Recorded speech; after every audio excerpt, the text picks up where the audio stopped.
Amados, hoje nós começamos a nossa nova revista, né?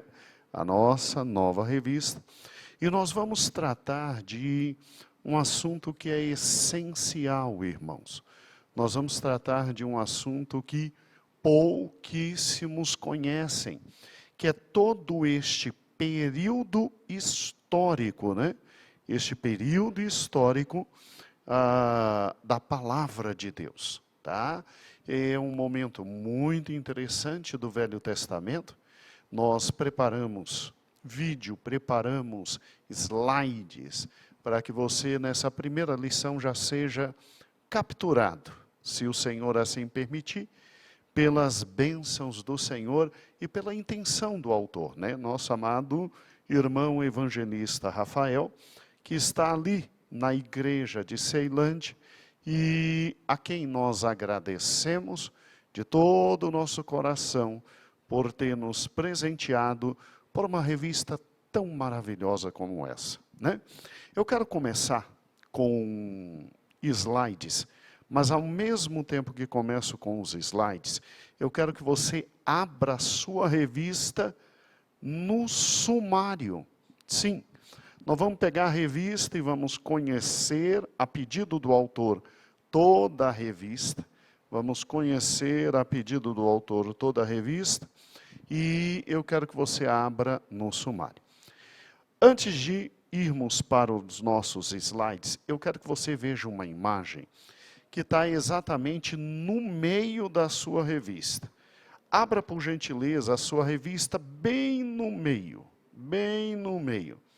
Se você abrir sua revista no meio, você tem esta imagem que será projetada a partir deste momento. Olha que bonito. Irmãos, nós estamos completando este ano 10 anos de estudos bíblicos, ou seja, 10 anos de nossa revista da Escola Bíblica Dominical. Então, esta é uma imagem muito importante para nós. É uma imagem que eu diria paradigmática, né? Uma imagem maravilhosa. Veja comigo, de forma interessante, Davi, não sei se é possível aproximar, a parte que tem ano 2013, ano 2023. Se puder aproximar. Isso, filho. Levanta um pouco. Isso. Bibliologia, irmãos, foi a primeira revista que nós lançamos. E no ano de 2013. E esta revista que nos foi brindada, nos foi apresentada pelo querido pastor Rafael, é a 30ª revista.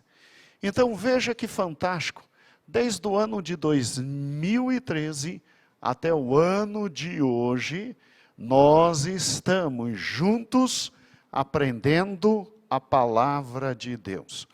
E engraçado, né? O Weber estava falando sobre a progressão que nós tivemos. Gente, se você pegar a primeira revista e pegar essa revista e fizer a comparação, você vai ver o progresso que nós tivemos em matéria de trabalho, slides, definição de capa, folhas, definição, recursos absolutamente visuais. Então você tem hoje na sua mão uma revista que é produto de 10 anos de evolução. E se um dia o Senhor nos permitir, eu creio que pastor Heber tenha o original de todas as revistas. Nós ainda vamos fazer depois revisões com calma, né? E se um dia pudermos, nós teremos aqui na igreja todo um arquivo de inteligência, todo um arquivo de história. Então, se o Senhor permitir, nós vamos ter fotos dos nossos pastores, Se o Senhor nos der condições, nós vamos ter todas as revistas bem direitinho guardadas, arquivadas e expostas. Então, todo o material que nós produzimos, né, irmãos, com fotos da igreja, é que temos que esperar a construção terminar, o Senhor vai nos dar, e nós vamos ter uma sala com toda a nossa memória histórica, tá certo?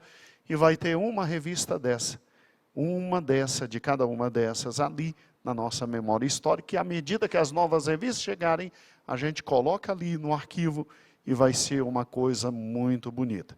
E de vez em quando a gente sobe para contar a história da igreja, sobe para mostrar vídeos, mostrar áudios, mostrar fotos, para que a memória histórica nunca se perca. Tá bom? Será uma coisa muito bonita. Eu conto com isso, obviamente, com todo o trabalho da nossa querida biblioteconomista da igreja, a irmã Érica, né? Ela é filha da Vera. E ela tem todo um know-how para isso. Ela vai nos ajudar e nós vamos ter toda uma memória histórica da nossa igreja. Vai ser uma coisa bonita. Mas antes, vamos construir o nosso novo templo, que vai ser uma bênção. Amados, então é uma revista de felicidade. É uma revista de alegria esta que estamos lançando, porque ele é marco dos 10 anos de história. Dos 10 anos de história. E o que trata esta revista? Bem, eu quero que, por gentileza, você abra no sumário. Sim, à medida que nós formos indo, nós vamos caminhar na revista. Esse é o primeiro pedido do autor da revista. Tá bom? Acompanhe comigo os slides, por gentileza. Essa revista, nós estamos trabalhando toda a questão da monarquia. Toda a questão da monarquia. E a parte bíblica da qual sai toda a revista está aqui, irmãos. Olha o nosso querido slide. Está no Velho Testamento. Olha que interessante. Quando você pensa no Velho Testamento, você simplesmente imagina, vou precisar de você, tá? Davi e Jojo, parece que está sem o recurso aqui, tá? Vai passando aí, Jojo, meu amor. Quando você pensa no Velho Testamento, você tem que ter em mente essa exata biblioteca. Está vendo aí a biblioteca? Todo mundo de olho nos slides. Olha que interessante. Quando você pensa na querida biblioteca, isso, agora está funcionando. Obrigado.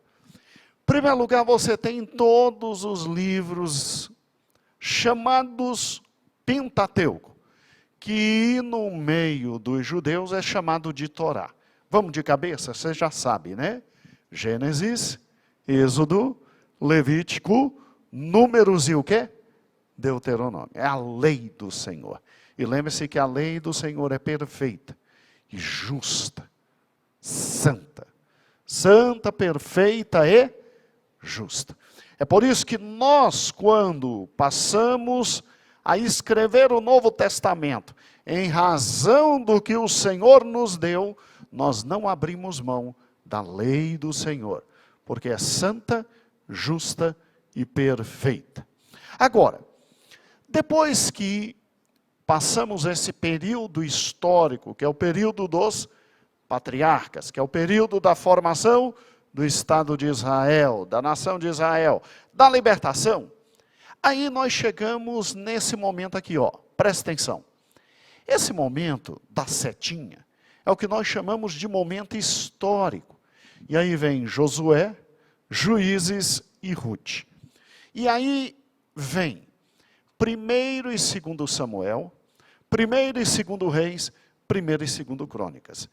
É aqui que está a revista da Escola Bíblica Dominical. Nós vamos trabalhar nesse segundo momento. Porque com Josué você tem a história da conquista da terra prometida. Com Juízes você tem um período de 350 anos em que Deus regia seu povo e governava o seu povo. É chamado período da teocracia. Teo, Deus, cracia, governo de Deus.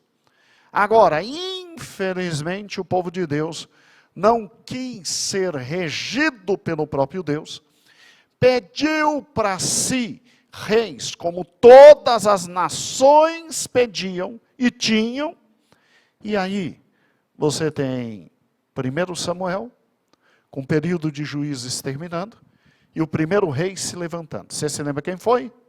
Saul. 2 Samuel, com o período histórico do segundo rei se levantando. Você se lembra quem foi? Davi. E 1 Reis, com o último rei da monarquia unificada, se levantando, que é exatamente Salomão. Então, sem perder o slide, olhe para o sumário da revista. Abra no sumário, vamos lá? Olhe o sumário. Veja que o estudo número 2 é Saul, o primeiro rei. Veja que o estudo número 3 é Davi, um rei segundo o coração. E o estudo número 4, Salomão, um rei sábio e justo. Então veja que aqui você percorre todo aquele momento histórico de 1 e 2 Samuel e de 1 Reis até o capítulo 12, porque a partir do capítulo 12 de 1 Reis já é o estudo 5. Então olhe para cá para o slide, olhe para cá para o slide. Depois desse período, vem um terceiro período histórico. Então veja que são 3 períodos históricos. O período histórico de Josué e Juízes, o período histórico dos reis, que é essa parte verde que está aí, e o período histórico do exílio, que é a parte amarela. Aí vem Esdras, Neemias e Ester, quando Israel não teve mais rei e, infelizmente, foi escravizado. Aí vem, obviamente, os livros poéticos e depois vem os livros proféticos. Então a revista está naquele ponto verde ali, ó. No ponto verde. Acompanhe comigo agora. Olha que interessante.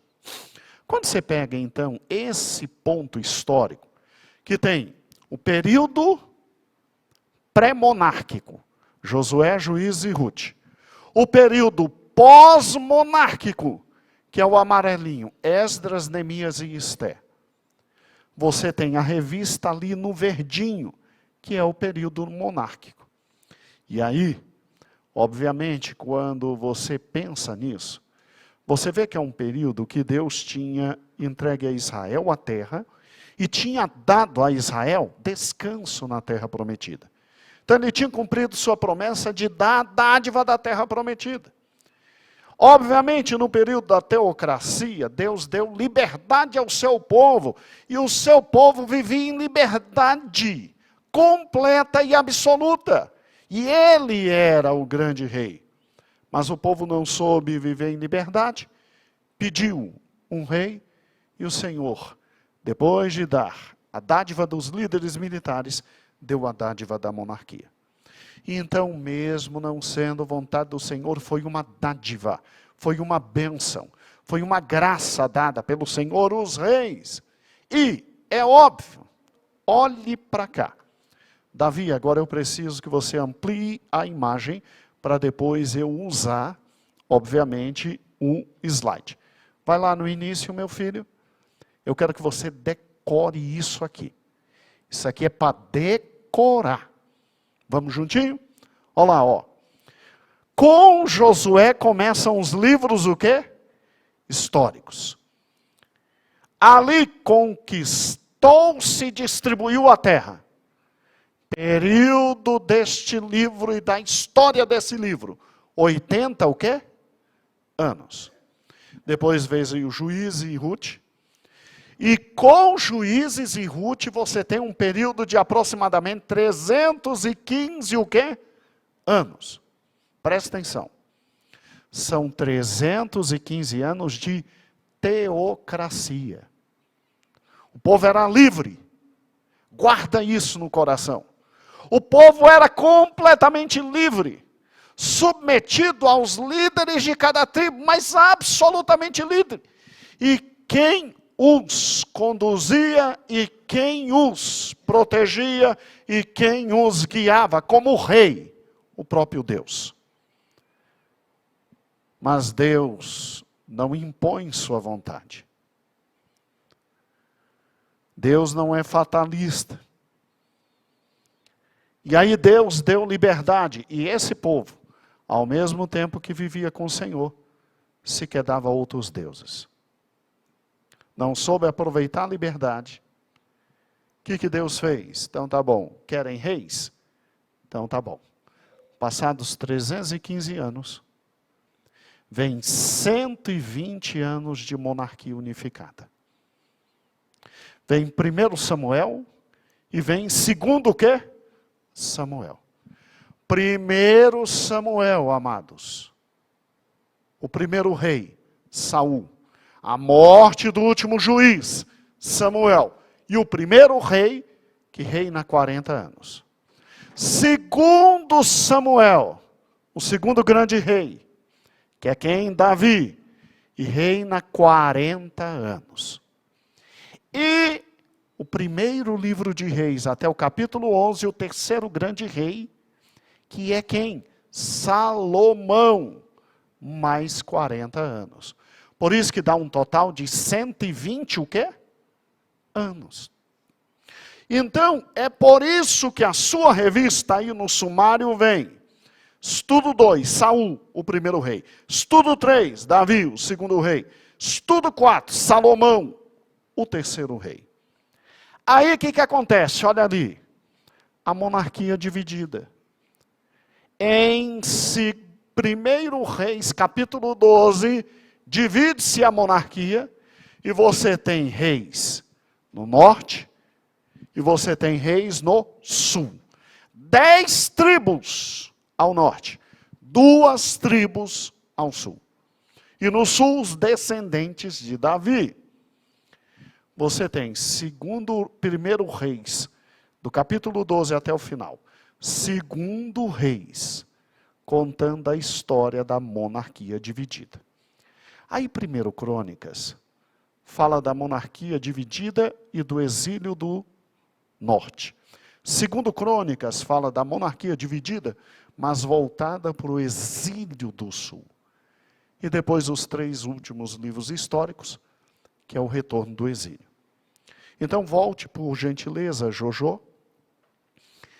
Você tem então um período pré-monárquico, com Josué e com os juízes.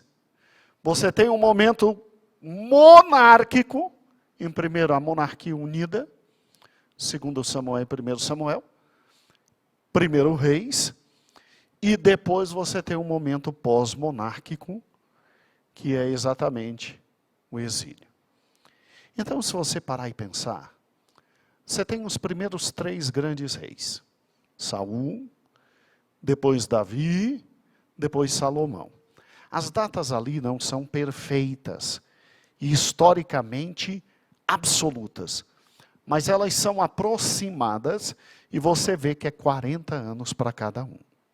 Agora, quando você raciocina, olha que interessante.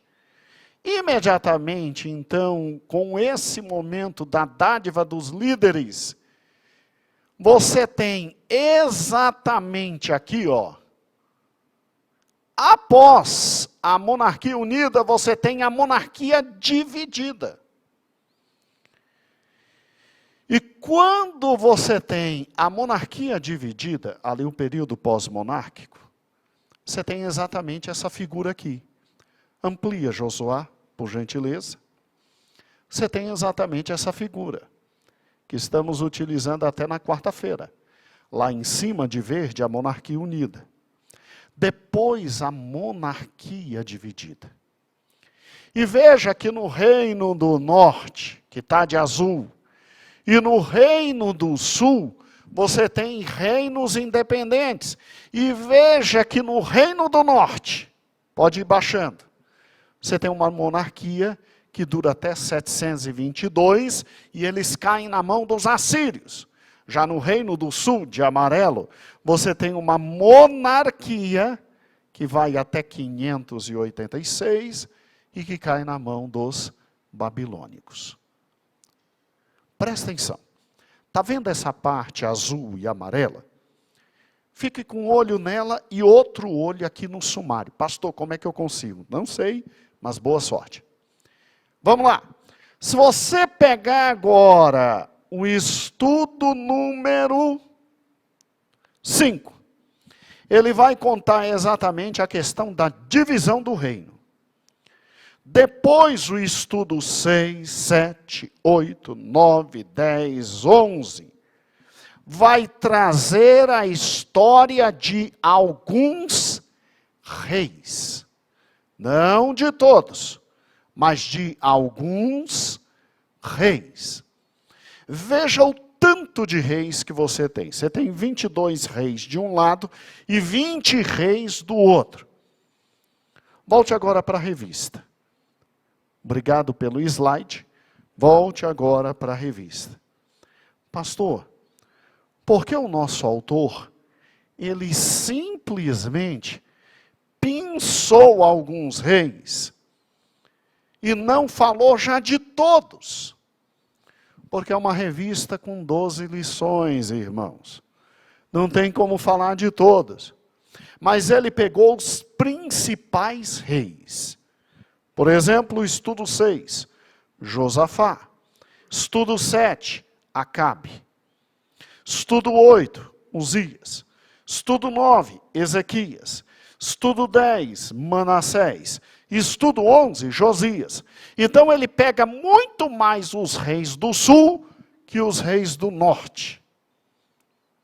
Qual a proposta que faremos para você?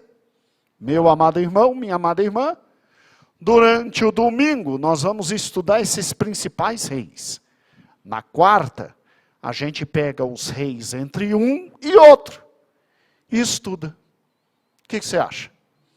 No período de 3 meses, a gente vence todos os reis, compreende todos os reis, e nesse período de 3 meses, você estuda aqui conosco, no domingo de manhã, os principais reis, e na quarta-feira a gente estuda os reis que estão entre um e outro, tanto no reino do norte, quanto no reino do sul.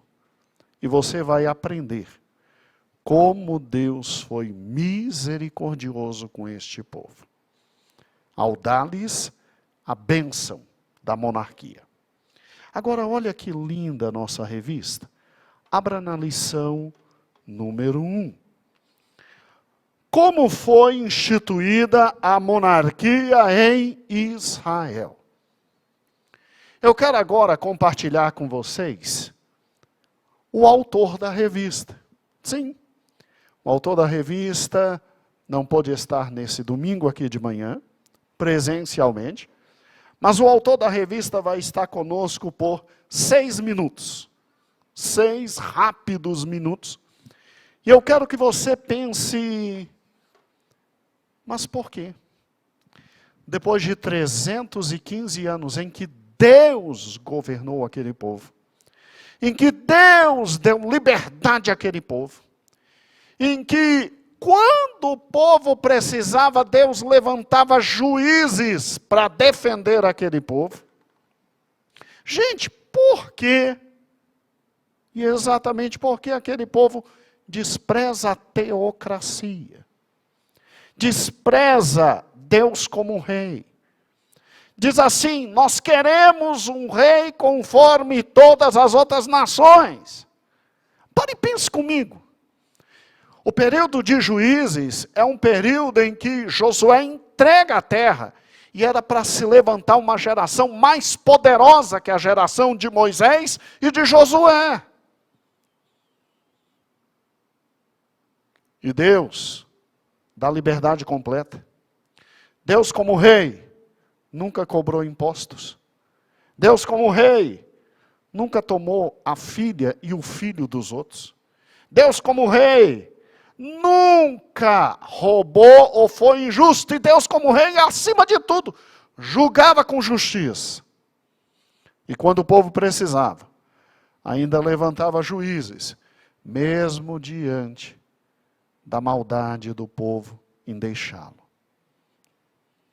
Aí eu paro e penso, o que fez com que esse povo, que tinha o rei dos reis e o senhor dos senhores como seu rei, simplesmente abandonar tudo e pedir, nós queremos reis, como os outros povos.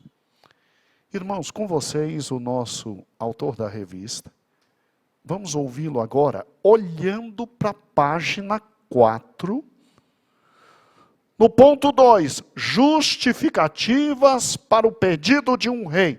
E já acompanhando o nosso autor, olhando 2.1, porque quiseram um novo rei? Porque perderam a identidade. 2.2, falta de um líder. 2.3, rejeição à casa de Samuel. Solte Josué, por gentileza.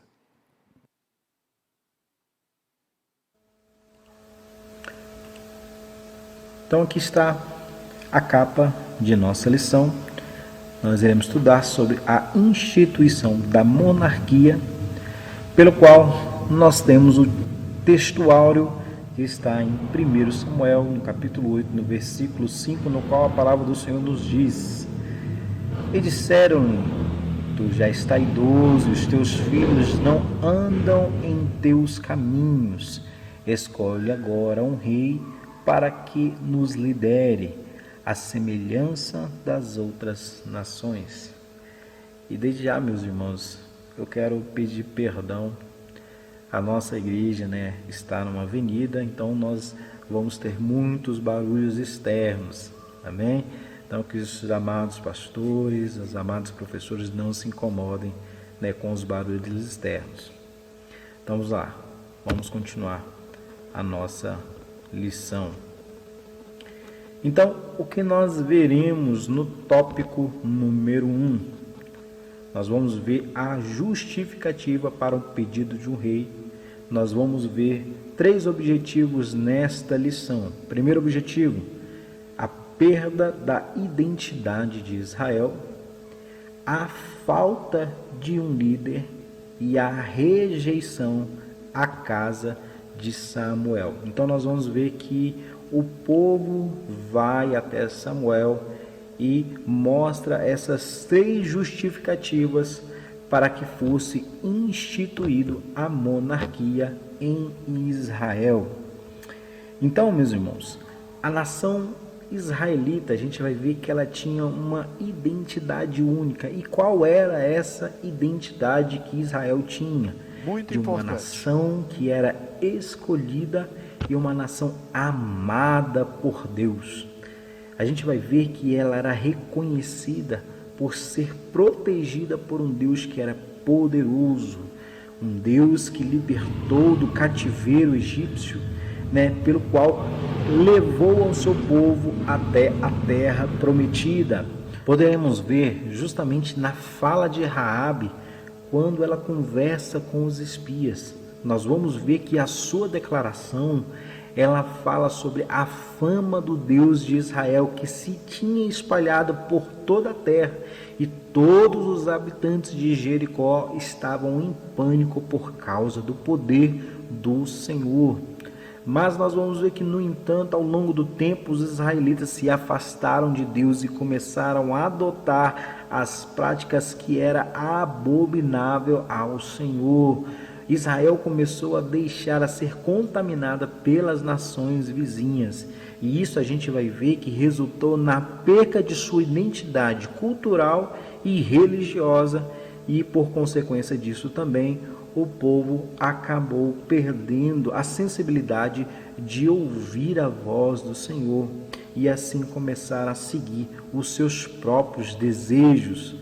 Mas nós vamos ver que Israel não se levantou mais um líder forte assim como Moisés e Josué. Vamos ver que durante o período dos juízes, que cada um fazia aquilo que parecia melhor aos seus próprios olhos. E por consequência disso, o Senhor permitiu que eles fossem derrotados pelos seus inimigos, e assim levando a toda a nação à pobreza e à fraqueza. E aqui nós vamos ver que Israel começou o que nós podemos dizer um ciclo vicioso, pelo qual até nós vimos na leitura diária do livro de Juízes, que o povo abandonava a fé, o Senhor permitia que eles fossem subjugados pelas nações vizinhas. Eles se arrependiam dos seus pecados, clamavam ao Senhor, o Senhor levantava um libertador, um juiz, e o povo se voltava ao Senhor.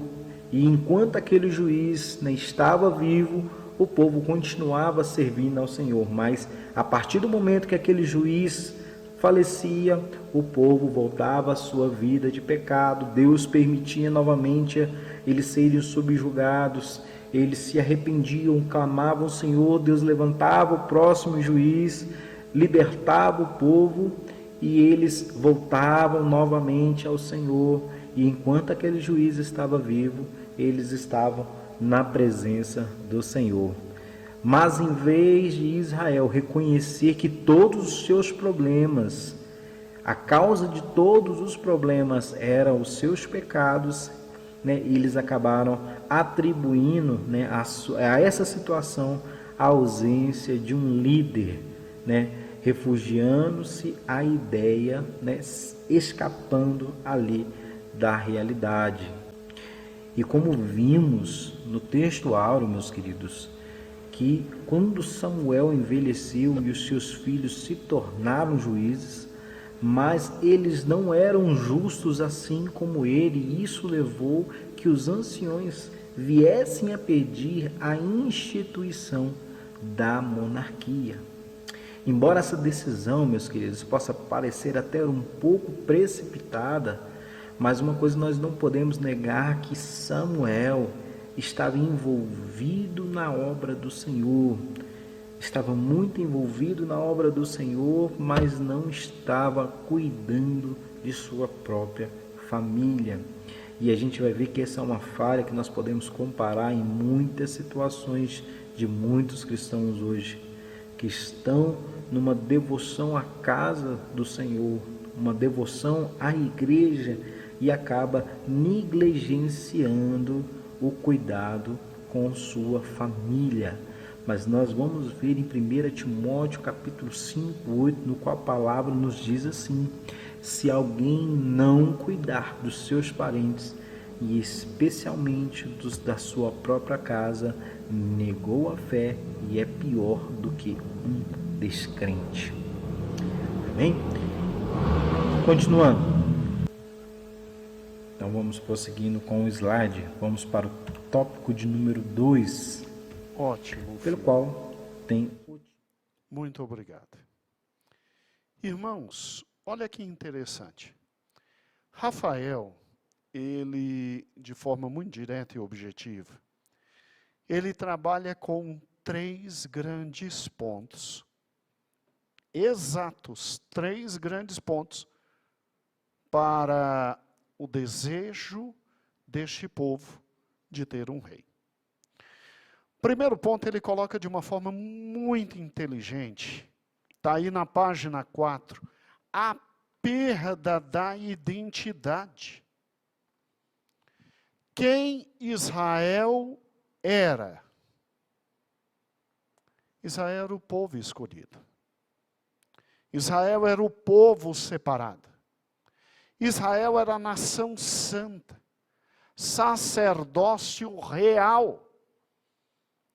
Israel foi retirada de todos os povos para desempenhar a seguinte função. Eu quero que vocês, entre vocês, sim, tenham vossos líderes. Mas quem vai conduzir vocês sou eu, Deus. Quem reinará sobre vocês sou eu, Deus. E eu vou reinar da seguinte forma. Primeiro, um conjunto de leis vocês terão para saber viver. Daí, Levítico. E daí, principalmente, Deuteronômio. Um conjunto de leis para poder saber viver. Com base nessas leis, vocês têm um território que eu dei para vocês. E que eu estou dando para vocês da seguinte forma.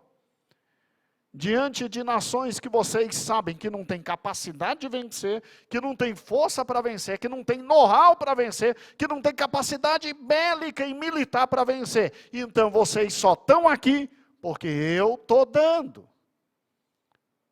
Ou seja, eu não preciso me materializar para dizer que estou cuidando de vocês. Eu estou cuidando de vocês. E por intermédio do livro de Levítico, eu estou ensinando vocês como me adorarem, como viverem para mim. Porque na medida em que vocês me adorarem da forma como eu predeterminei, não como vocês querem. E em Levítico eu ensino vocês me adorarem, as nações serão atraídas e conhecerão a mim por intermédio de vocês. Mas como eu sei que vocês precisam ver para crer, já notaram isso? Que a gente precisa ver para crer? Que a gente precisa ver para crer é mole. Como vocês precisam ver para crer, ótimo. Eu estou mandando fazer algo chamado Arca da Aliança.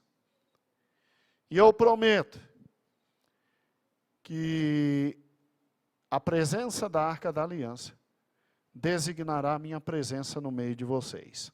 Pronto. Só que para desenvolver a confiança de vocês, só um homem terá acesso a essa arca, uma vez por ano, e o nome dele é sumo sacerdote. Irmãos, vamos lá. Esta era a identidade de Israel.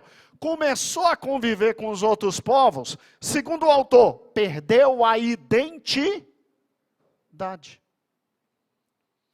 Começou a olhar como eram os outros deuses. E disseram, não, a gente quer Deus assim.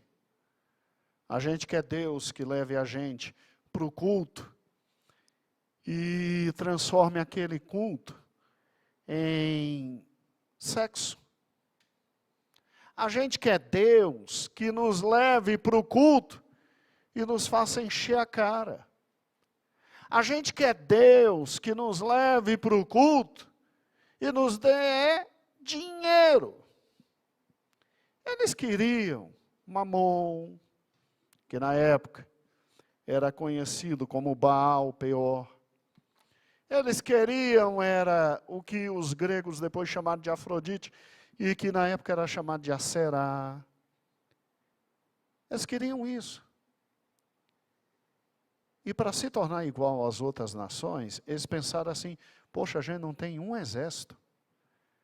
A gente não tem um comandante, Josué está morto. A gente não tem ninguém.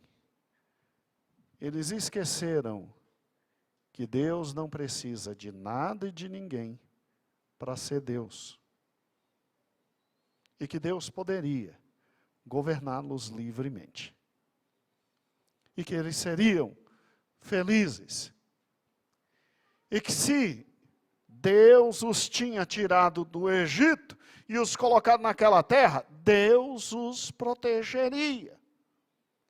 A rejeição à teocracia e o desejo à monarquia era consequência da perda da identidade de um povo, que já não era mais o povo de Deus, e queria ser como todos os outros povos. Como é que isso começou? Fácil.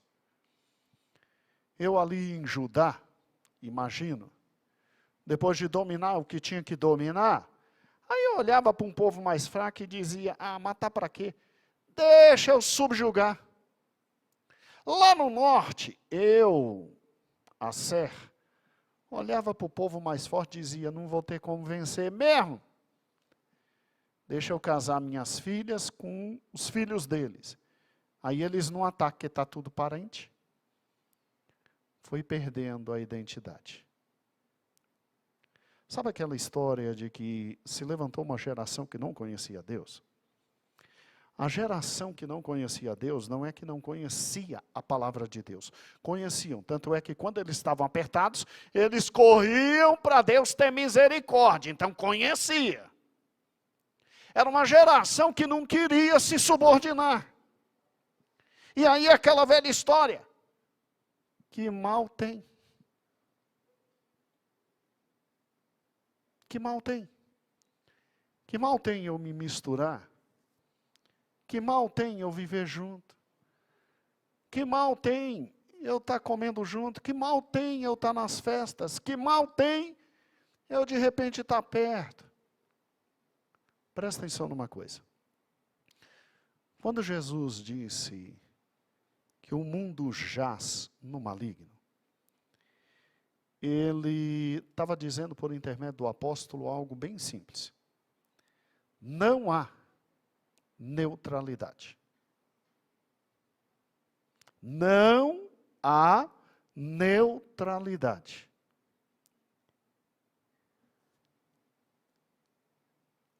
Ou você tem a identidade do seu Deus, ou outro Deus domina a sua vida.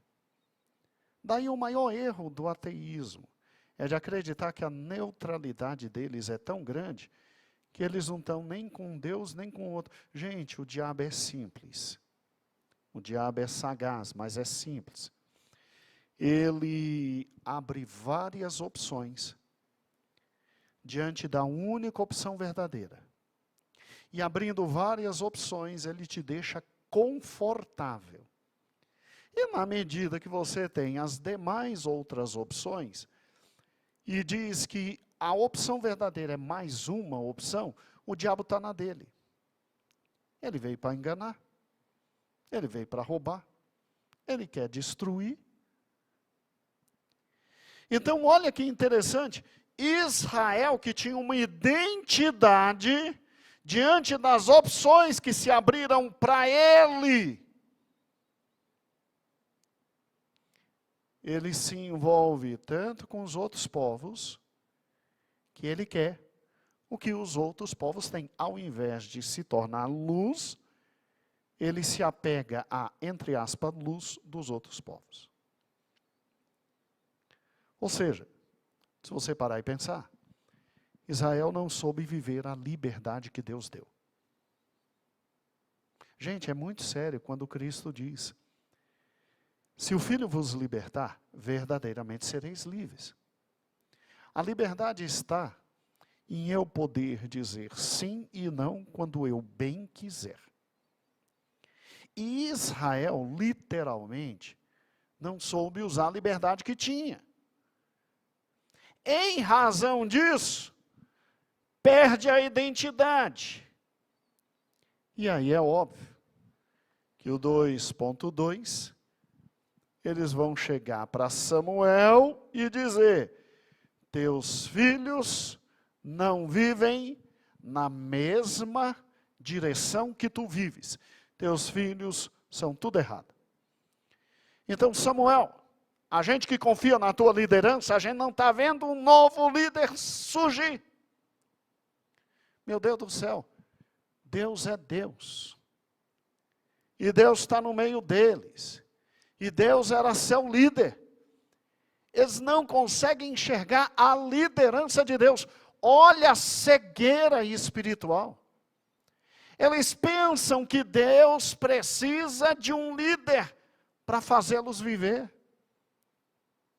Eles passam 40 anos sob a liderança de Moisés. Eles passam 40 anos sobre a liderança de Josué. E Deus dá a eles 315 anos de liderança dele. E eles não conseguem ver isso. há uma cegueira, e eles querem um novo líder. E aí Deus, obviamente, diz, tá bom. Página 5. Vocês vão ter um líder. Mas eu vou explicar para vocês o que é essa liderança. Engraçado, né? Deixa eu lhe mostrar um texto. Poucos sabem desse texto, passam. E eu me lembro que o pastor Elias Santana, o da mocidade, asseverou isso. Eu achei muito interessante. A gente lê e passa. Abre em Juízes capítulo 8. Juízes capítulo 8. Deixa eu te mostrar isso. Em Juízes capítulo 8, depois que Gideão tem as grandes vitórias, olha o que diz o versículo 22. Olha o que diz o versículo 22. Os israelitas disseram a Gideão: reina sobre nós. Seria um reinado temporário? Não. Olha o que eles queriam. Reina sobre nós. Você, seu filho, seu neto, pois você nos libertou da mão de Midian.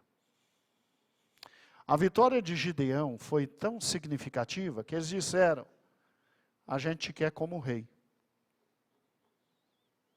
Então veja que desde a época dos juízes, você tem essa tendência.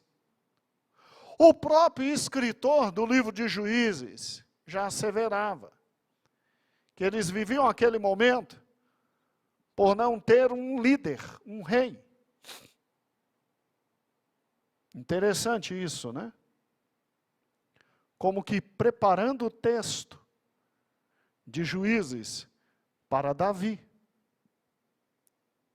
E aí Gideão recusa, mas Gideão não é perfeito, né? Ele me faz uma estola sacerdotal e faz o povo pecar. Quem quiser revisar essa história, é só pegar lá na playlist, lá está tudo sobre Gideão, contado por quem? Pelo pastor Elias. Agora vamos lá. Desde essa época, Israel já tinha jogado a isca. Os juízes não caíram nessa isca. Abimeleque, filho de Gideão, com uma, não esposa, que ele tinha 70. O menino tinha problemas, né? Sexuais, não tem condições. Tinha que fazer um tratamento, o garoto. Abimeleque não era filho de esposa, era filho de concubina. Tentou usurpar o poder. Mas o Senhor deu um jeito nele. E aí a ideia arrefeceu. A ideia baixou. Então veja que Gideão está mais ou menos no segundo terço do livro de Reis. Veja que desde essa época já vinha um comentário. A gente precisa de rei, precisa de um rei. E o que é interessante é que em 1 Samuel capítulo 8, como está aqui na página 5 da sua revista, ponto 3, o peso da instituição da monarquia. Em primeiro lugar, você vê o desapontamento que Samuel teve com o povo. Que não é um desapontamento só dele, é também um desapontamento de Deus.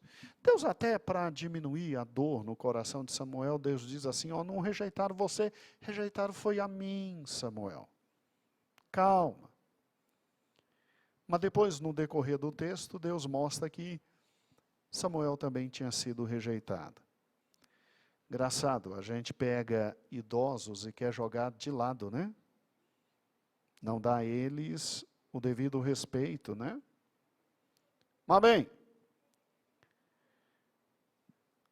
Olha que interessante no 3.3. No 3.3. Página de número 6. Pegue comigo. O 3.3 diz assim: a advertência sob o jugo monárquico. Deus aceitou o pedido do seu povo. Ele aceita, aceita. E vai dar um rei ao seu povo? Vai dar. Porém, Deus avisou. Vamos lá? Deus aceitou o pedido do povo em lhes dar um rei. Porém, fez ressalvas quanto ao jugo da monarquia. Há um peso para tudo, né, irmãos? Pois, como ele sendo o seu rei, os israelitas receberiam auxílio e proteção sem custo algum. Eles não pensaram nisso, que eles tinham o rei do universo protegendo, dirigindo e auxiliando eles. Vamos lá. Mas as regalias de um rei humano lhes imporiam uma vida de trabalho árduo e uma pesada carga tributária, e o Senhor os queria poupar disso. Olha como a gente é. Olha como a gente é. A gente não acredita no Senhor e na sua palavra, depois vai chorar lá na frente. Vai se arrebentar lá na frente. Vai amargar as consequências lá na frente. Eles tinham como rei o Deus do universo. O Senhor que criou todas as coisas. O Senhor que pela sua palavra tudo foi feito. O Senhor que mede montes com a palma da sua mão. Eles tinham simplesmente esse ser como rei. Mas não. Eles querem alguém que pode morrer, pode sangrar, pode errar nos cálculos, pode se equivocar e o pior, ainda vai cobrar tributo que eles não pagavam. Eles tinham a felicidade de dizimar para que os sacerdotes pudessem viver aquilo que Deus próprio determinou. Deus próprio tinha determinado. Eles tinham então a alegria de dizimar e de ofertar. Agora, vão ter que pagar tributo. Infelizmente o povo insistiu. Eles tinham os filhos em casa, crescendo com alegria, ao redor da mesa. Salmo 128 diz que os filhos seriam como rebento de oliveira. E que era bom ter muitos. Porque na época ter muito filho era a aposentadoria do israelense, do judeu. Porque os filhos cuidariam do velho e da velhinha. Agora não. Os filhos, os melhores, os mais inteligentes, as mais belas, iam para o palácio. Para viver bem? Não. Para servir o rei. Ah, mas no palácio meu filho estava numa boa. É mesmo? Tua filha como trabalhadora? Se errasse um dia o sal na comida, perdia a vida. Isso é vida? Se ela fosse linda, linda, linda de morrer, pode ficar tranquilo, o trabalho dela seria servir o rei na cama, sexualmente, isso é lindo. Seu filho, sim, o mais inteligente, o mais pródigo, o mais forte, o mais fantástico de todos, no palácio. Deixa ele errar uma conta. Ah, mas Davi era amoroso. No final dos 3 meses que começamos hoje, você vai ver que Davi era exceção. A regra era Manassés, era Jeroboão, era Roboão. Homens de um ego tão elevado, que se acordasse de manhã e olhasse para o seu filho, e não gostasse da cara do seu filho, adeus seu filho, porque o que não faltava era israelita inteligente. Quem foi o grande conselheiro de Davi? Se lembra o nome dele? Nós estudamos com Elias, Santana também, quando vimos segundo rei, Aitofel. Se lembra? Se lembra o fim de Aitofel? Aitofel ficou tão revoltado que Davi tinha feito o que tinha feito com a neta dele. Conclusão do pastor Elias, muito bem feito. O pastor Elias Santana fez essa relação, porque Betseba tinha relação familiar com Aitofel. Que Aitofel se junta a Absalão.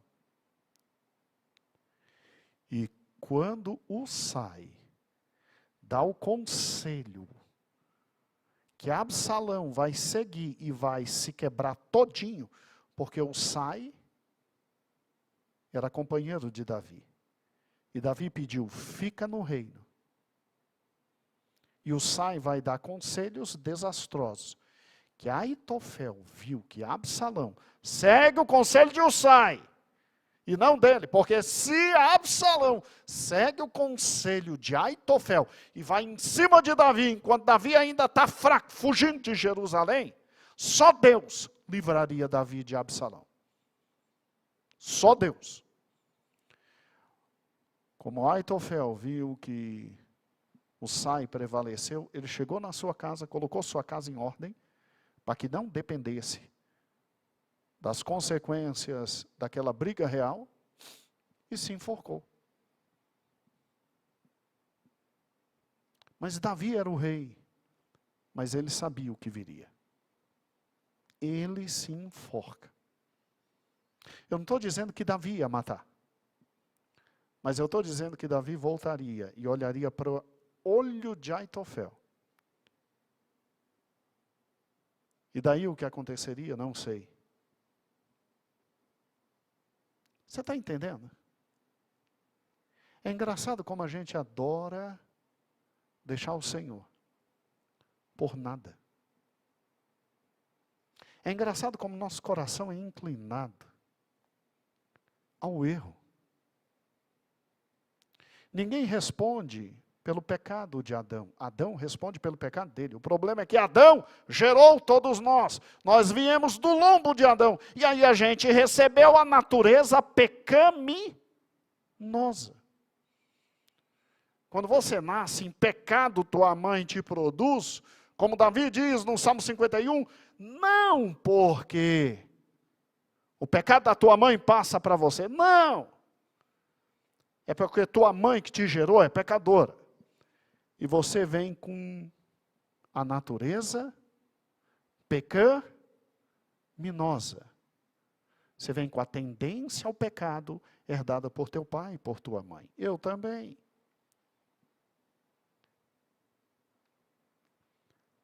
Eu, quando estava lendo essa lição, eu estava pensando em casa, meu Deus,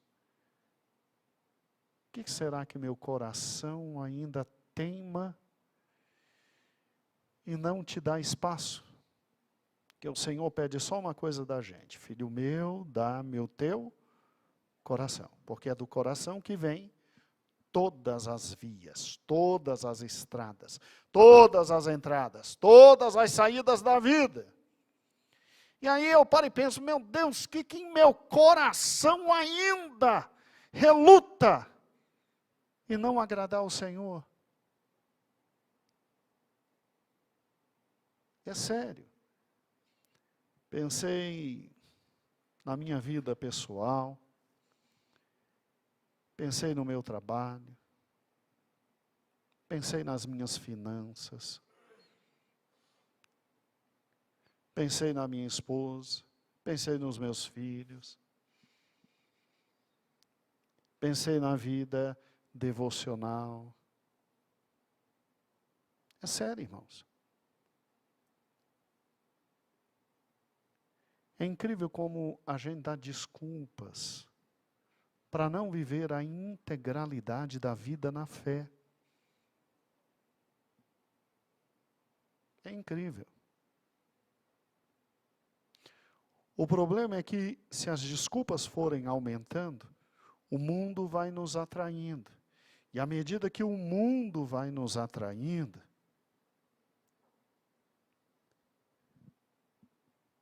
o Senhor vai se retirando.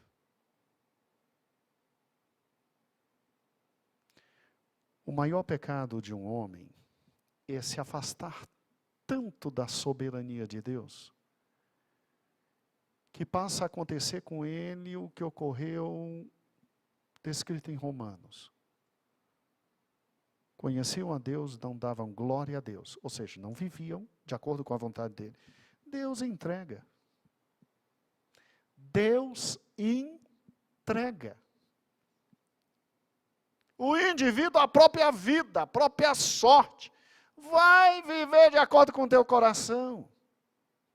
Vai viver de acordo com a tua vida. Vive de acordo com a tua alma. Vive de acordo com os teus quereres. Gente, o maior problema da vida da gente é quando Deus nos deixa viver completamente de acordo com os nossos desejos. Aí é ladeira abaixo.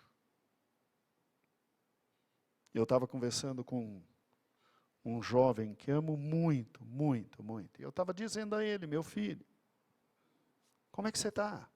Ah, pastor, estou razoável. Está servindo a Deus aonde, meu filho? Não estou te vendo aqui. Ai, pastor, não estou em canto nenhum. Eu disse, meu filho, você sabia que Deus, por amor a gente, Ele pode puxar a nossa corda porque nos ama. Mas, às vezes Deus olha para a gente e diz, vive de acordo com o teu coração. Vai. Vai e vive de acordo com o teu coração. E aí é doloroso. Aí é doloroso. Porque ali é liberdade, longe de Deus. Israel teve a chance de ter liberdade com Deus. Experimentou 315 anos de liberdade com Deus. Teve seu coração tão afastado, que agora vem a monarquia, e mesmo através da monarquia, Deus ainda tem misericórdia desse povo, como nós já estamos vendo nas quartas-feiras. Bem, o reino começa unido, o reino alcança seu apogeu, mas depois o reino se divide, e a maior das dores ocorre, o exílio,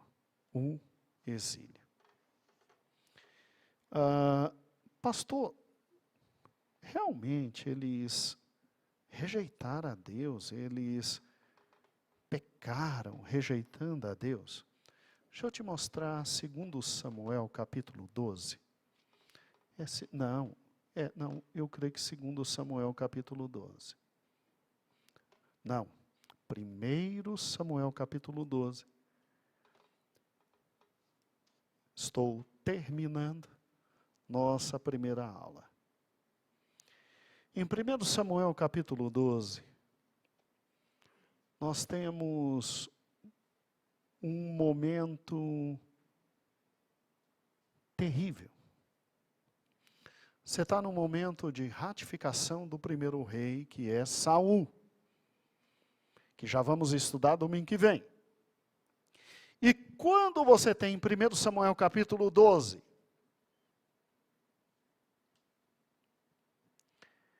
que o povo entende finalmente, e olha que de 1 Samuel capítulo 8 para 1 Samuel capítulo 12, um tempão passou.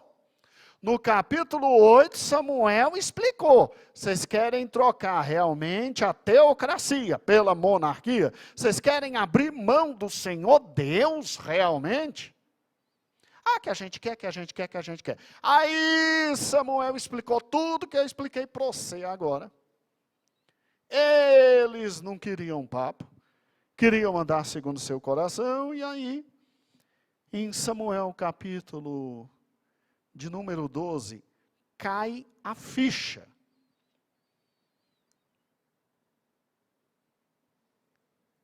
Versículo 19. E todo o povo disse a Samuel: ora ao Senhor. Já viu os crentes, ora por mim? Ora por mim. Quando você pede oração, é maravilhoso, irmão. Mas 90% das vezes você diz, ora por mim, é porque fez besteira, né? E eu também. Não é só você não, eu também. Ora ao Senhor, o teu Deus, não é nem nosso Deus, é o teu Deus, em favor dos teus servos, para que não morramos. Pois a todos os nossos pecados, todos o quê? Os nossos o quê? Pecados. Acrescentamos o mal de pedir um rei. Gente, eu peguei esse texto, eu fiquei a semana inteira olhando esse texto. Deus me deu condições, eu tenho em casa uma obra, e o Senhor me deu graça de ter. É o Velho Testamento todinho em hebraico, com a tradução ponta a ponta, vírgula a vírgula, termo a termo. E eu disse, um versículo desse não pode estar na Bíblia. A tradução foi feita errada. Não, a tradução é essa mesmo. É incrível. O professor Edson, hoje um dos maiores hebraístas do Brasil, ele lançou essa obra, está no 6º volume, ainda faltam 3 volumes. Estou aguardando sair o resto. E é uma obra de referência, todos os grandes hebraístas do Brasil, como o querido Luiz Saião, o próprio pastor Pozella, os grandes hebraístas, eles dizem que é a obra mais perfeita que temos. E está escrito lá, ore por nós, ao Senhor teu Deus, porque além de todos os pecados, ainda tem um pior, nós pedimos um rei. Aqui caiu a ficha, aqui caiu a ficha, aqui eles entenderam que eles tinham desprezado o Senhor e pedido um rei, e que as consequências seriam muito pesadas. Muito pesadas. E respondeu Samuel, não tenham medo. De fato, vocês fizeram todo esse mal. Contudo, não deixem de seguir o Senhor, mas sirvam o Senhor de todo o vosso coração. Não se desviem para seguir ídolos inúteis, que de nada valem, nem pode livrá-los.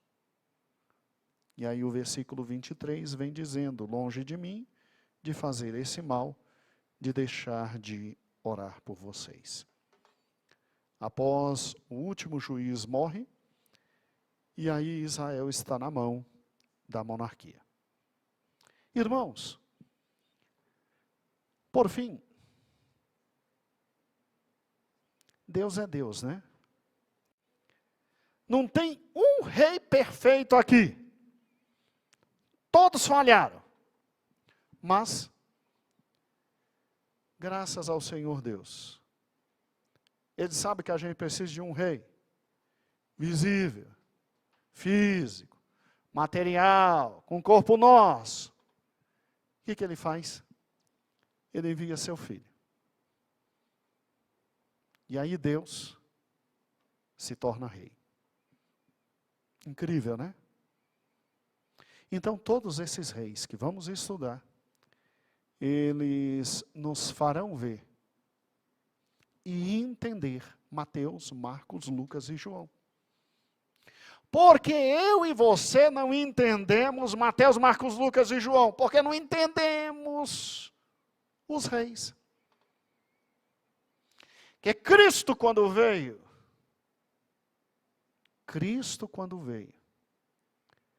era Deus se tornando rei para nós. Que humilhação. Acho que foi de todas a maior humilhação. Deus ter que se tornar rei para nós. Mas louvado seja o nome dele. Nós, à medida que estudarmos cada um desses reis, a gente vai comparando com Cristo e vai entendendo o Evangelho.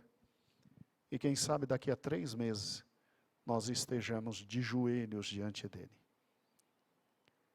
Muito antes de se cumprir aquele lindo texto, e todo joelho se dobrará e toda língua confessará que ele é o Senhor, para a glória de Deus Pai. Talvez em 3 meses nosso coração esteja no ponto certo, de joelhos aos pés dele. Eu recomendo que você, meu amado irmão, em casa retorne e recorde. Sabe por que a gente escreve as coisas? É para a gente ter gravado na alma tudo aquilo que precisa. A escrita foi um dom dado por Deus, para que palavras não se perdessem. E aí você tem a chance de, essa semana, ler e recordar. Se você precisar da revista física, como eu adoro a física. Eu tenho esse problema. Fale com o pastor Heber, ou com a Elidiane. Se desejar, tenha online em todos os grupos. Todos os grupos já têm a edição online. E começamos mais um trimestre de profundo conhecimento. Te convido a toda quarta a gente estar junto para estudar entre um e outro rei, os reis que estão faltando. Tá bom? Senhor Jesus, muito obrigado pela tua palavra. Obrigado por esse momento tão maravilhoso que estamos em tua presença. Ó Senhor, muito obrigado por tudo que tu realizastes e has de realizar por intermédio desta maravilhosa revista. Queremos conhecer a ti. Tu és o Rei perfeito. E nós queremos sim dobrar os nossos corações aos teus decretos eternos, para a honra e glória do teu nome. Amém e amém. Então, irmãos, em Jesus, Deus corrige o grande erro de Israel. Deus corrige o grande erro de Israel. De ter rei? Não. De ter querido o rei no momento errado. Porque viria o rei. Mas para tudo Deus tem o seu tempo. Quiser no momento errado. É como a gente, né? A gente só quer as coisas muitas vezes no momento errado. Ainda bem que Deus é bom. Eterna a sua misericórdia. E muda toda a história. Então, com Cristo, Deus corrige todo esse erro.